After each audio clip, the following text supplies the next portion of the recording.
Cheryl Saltzman. And you're speaking for the bill. For Go the ahead. bill.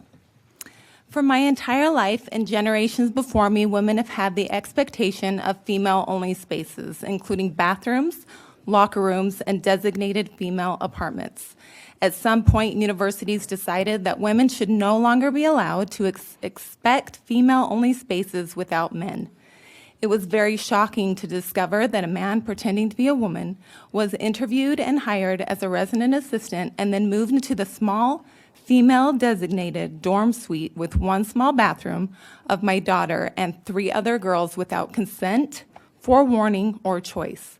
I could not believe our institutions that educate our young people no longer protect and honor the rights of women in these vulnerable spaces that women specifically sign up for to live, sleep, cook, study, shower, relax, and be sick.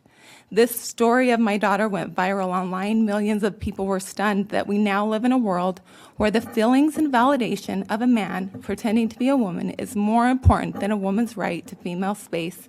And if they do not like it, then they must move out of the place that they have called home for months and start again somewhere new. And frustrated parents and girls have reached out to me to share their similar stories. This is void of common sense. This is damaging psychologically, emotionally, and physically to women and sends a terrible message that they do not matter as much as the fantasies of a man. This further damages the trust of parents and students. This is damaging to women, but it is also extremely cruel and unkind to these men who have been falsely validated, welcomed, and accommodated into these spaces that they do not belong to and should never have been invited. It does not show kindness to allow a man to believe he is welcome into a space that is actually making young girls very uncomfortable and may only choose to stay in fear of being labeled as intolerant or bigoted. We shouldn't be here. This never should have been allowed to happen. The clear and obvious boundaries of female space should never have been crossed. And I am very sorry to those people who believe that their housing is being restricted or that they are being targeted or bullied. This is not my intention. It is only to restore a boundary that should never have been crossed. It is to protect my 3 daughters and every single woman and girl who wants to have the reasonable experience of a female home and space.